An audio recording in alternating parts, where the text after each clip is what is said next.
I'm waiting for the paint to dry on the other parts, I'm going to work on the tank treads. I was actually thinking of using one of the gunmetal paints, like the Mr. Color Gundam Color Gray UNT, I think it is, or it's metallic. But then I remembered something that I saw somebody did, and I said, you know, I could do this. Let's see if this will work. So, take a tissue here.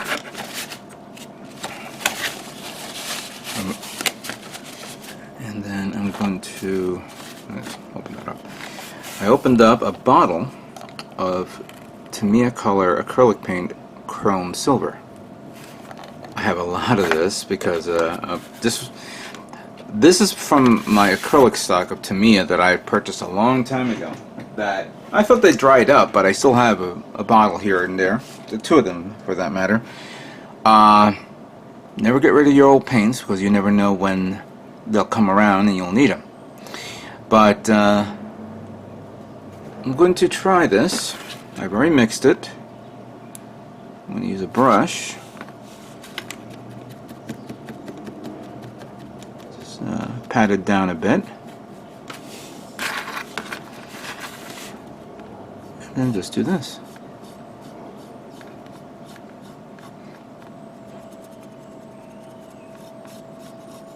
Give it a little highlight of tank treads.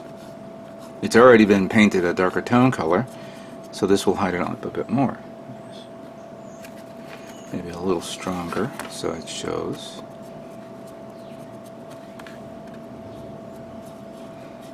But this will give it a better effect. I was actually thinking of using, what do you call it, the Megamo paints, because I have a lot of those, and I think I have a metallic version. I could have easily tried that, but I'm going to use this one since it's been one of my favorite paints for a while. And if anybody does not remember, you know, in my early years of me building Gunpla, I was using the chrome silver paint for me to paint parts chrome, but then use a clear color paint. Oops, I had a timer. Yeah, shut up.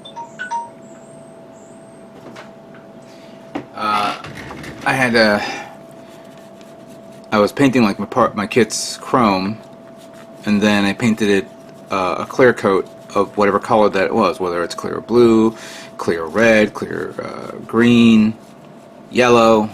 I don't know what it was at the time. I already did the bottom part because I wanted to test this out. And that, of course, I have to give thanks to none other than Prime92, because she did that technique a long time ago. This was at a time where, you know, I didn't have access to other, you know, metallic paints like, let's say, Eloclad paints.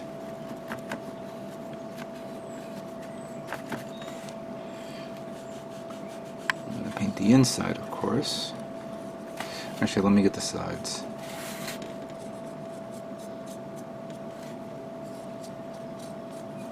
A little dry brushing. I was actually thinking of doing this on the tank that I built this year, the Tiger 1 tank by Italiard.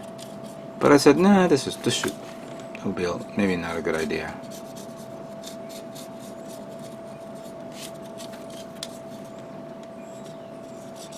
Let's get the inside.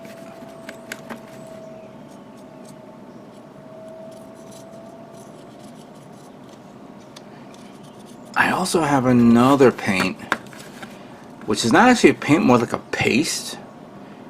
It was actually an extreme metal paint type thing from a company that I think everybody's a little bit angry about lately, and I will not mention it because I don't want people to get pissed off.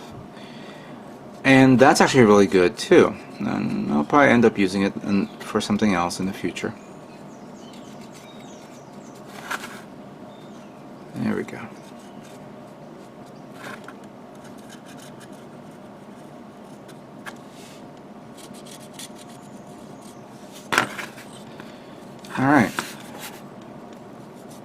So this is pretty cool to do this.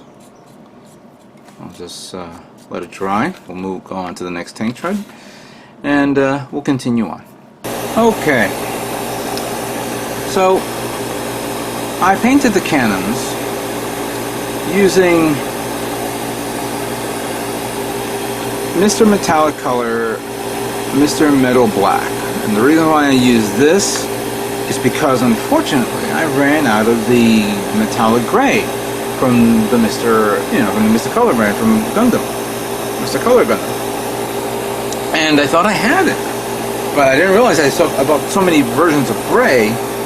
So I said, "Oh, okay, great. Now I have nothing for metallic."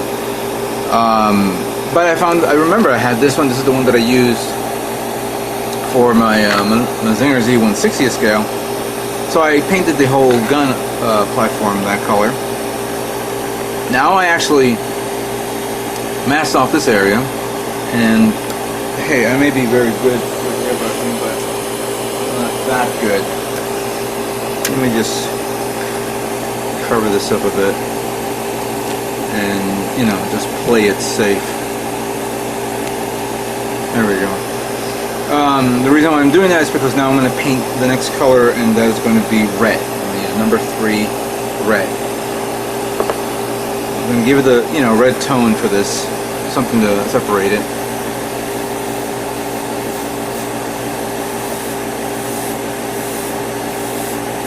And that goes nice and smooth.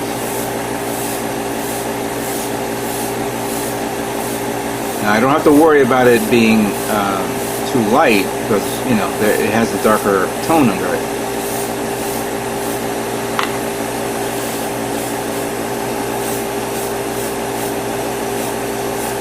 There we go.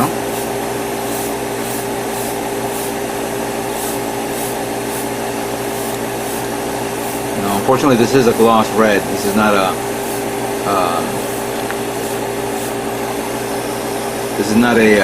what do you call it? A flat red. But it looks really nice though, and I think I can get away with that. Get the next tape for the other gun.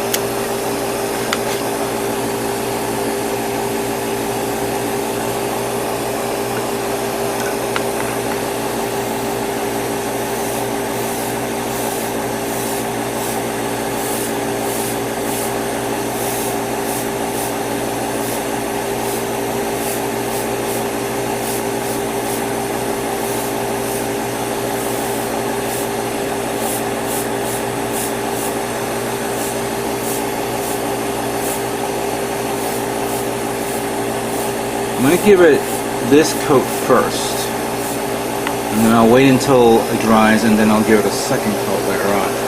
But I need to also paint this part.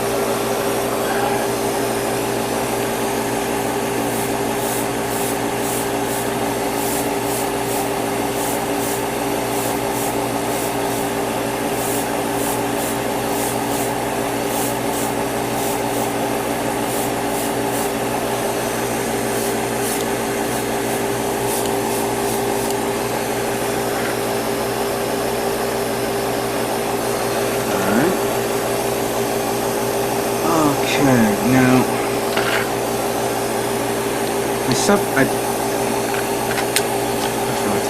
I'm going to paint this middle part red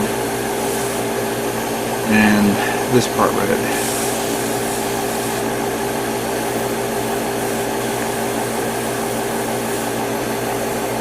Just want to make sure it's coming out a little too wet and maybe a little bit too.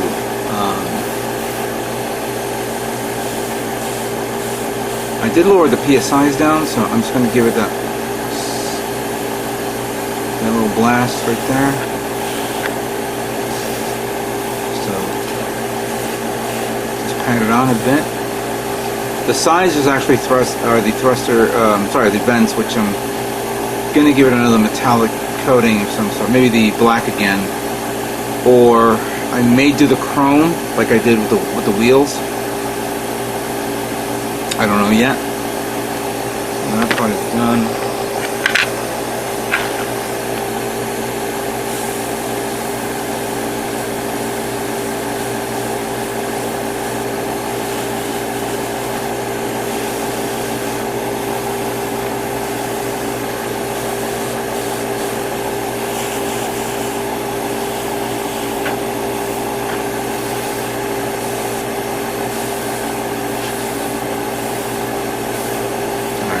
there for now. Now there is one part that I need to do. Actually, there's two parts. But since there's tape here, I'm going to try something.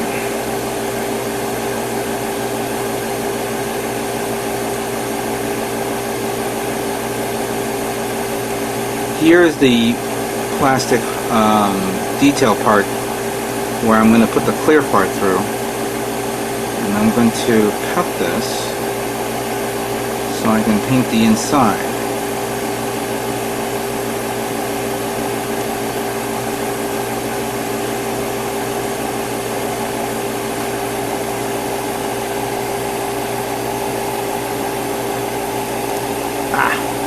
Knew that was going to happen.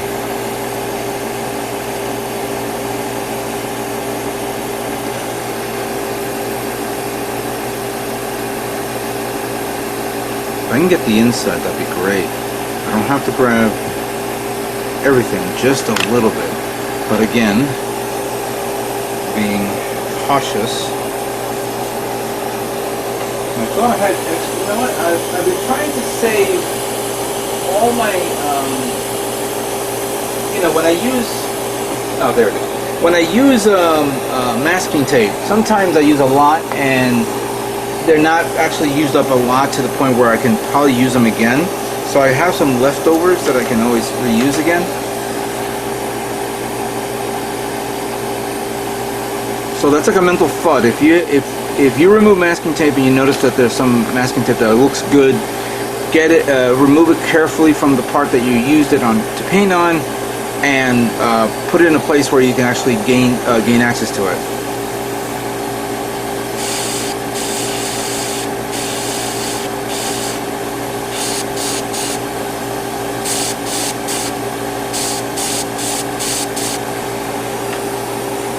Yeah, that's good. I'll review it in a minute, and I'll cut that up again. I'm also going to have to make a maybe.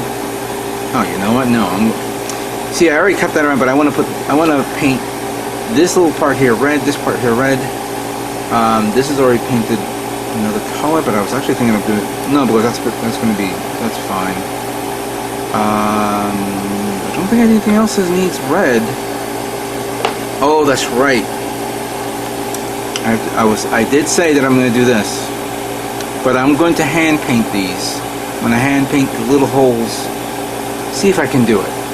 I'm not very good at hand painting, but I will try. So let me continue on cutting this hole, finishing up the minor details that I have here, and then we'll review what this tank, this GundamCustoms will finally look when it's fully assembled. So give me some time.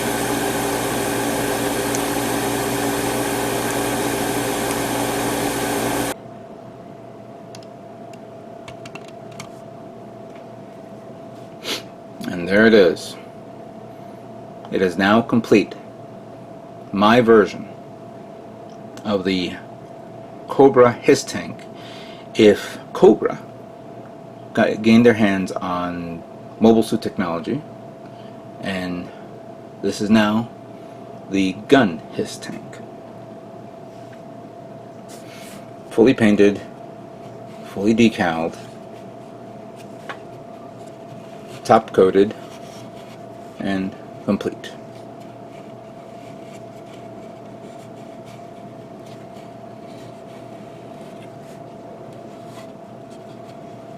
What do you think of that? Now, I'd like to take a moment and talk about the decals, specifically these, the ones that I use. This is from 349 Cobra logo, red inverted brand that somebody did a long time ago. Now, this is not official decals. I actually ordered this online from somebody on eBay. As you can see, it was from an inkjet clear water slide decal paper he did. So, I'm not familiar with these type of decals until recently, until when what I did was I cut a block of the decal itself to put on, and I thought, okay, let me put it in the water, warm water, and after a few moments I decided to, you know, pull it out. Then I realized that if you cut a square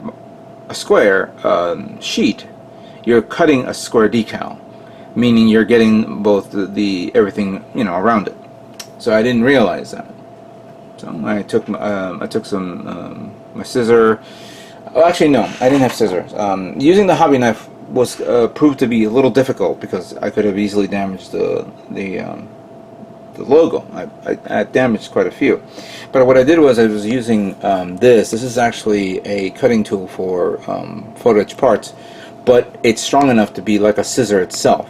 So I decided to cut the edges and, you know, put it on nice on this kit. There is, of course, something that I didn't realize, and of course this is probably due to the type of decal. This thing is really thick, and when I was using like my, you know, like the products that I have, I was using this one, Mr. Mark Setter, and I pulled out the Soul Setter ones. It began to warp out a bit or bubble up. No matter how many times I use the Q-tip to flatten it down to make sure that no bubbles or air pockets formed up, it kept on warping itself, and I was confused and saying, okay, what did I do wrong? So I had to strip it, and I said, let me do it with just plain old water, and sure enough, it worked. So it went on nice and smooth, with no issues whatsoever. So I was okay with that. Then I began using other decals, as you see here. The strips here is actually from the strips from Wave. Is it from Wave? I think it was. No, I'm saying Wave. From the HQ parts. Those are the strips that I used on the Manzinger Z160 scale kit, if anybody remembered. So I had a lot left over, and I used it on this.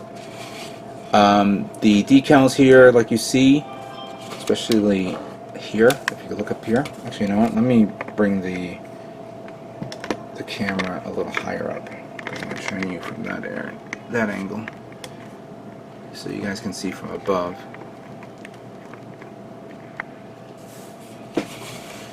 So as you can see there, these decals, I decided to put on this like that. This here, these tips, that's not decal. That's actually painted. What I did was I used a leftover masking tape, and I created like a strip, and then just airbrushed it there. This is an acrylic paint. The antenna is acrylic paint. That little detail there is acrylic. That one down here is an acrylic paint. Yeah. I did like multiple layers of painting for the red. This one, of course, you guys saw what I just did with this one. This came out really nice.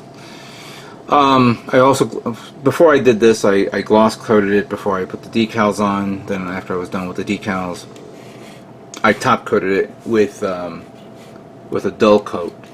Actually, that was from the Tester brand, which now I'm out. I just ran out. I think I have another bottle, but I'm gonna have to buy myself a new one. So, yeah. Yeah, this came out good.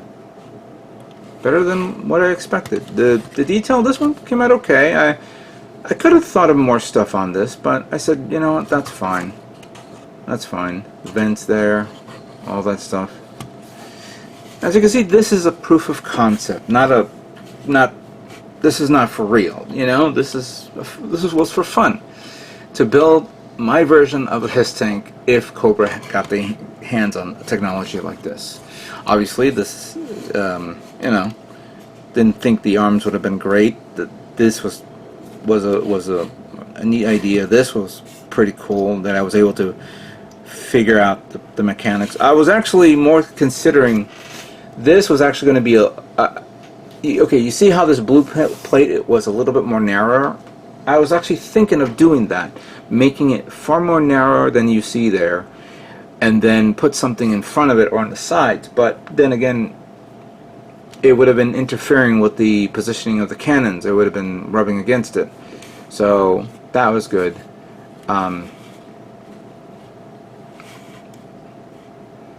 I was trying to find other parts that I could easily put on the cannons, but this one kind of dominated this, and I said, alright, that's fair enough. Putting the vents here, that's good. You can never have enough vents. Exhaust. Yeah, that's good. Very good. So, this is what the next generation of HissTanks looks like, and this is a classic HissTank from way back when.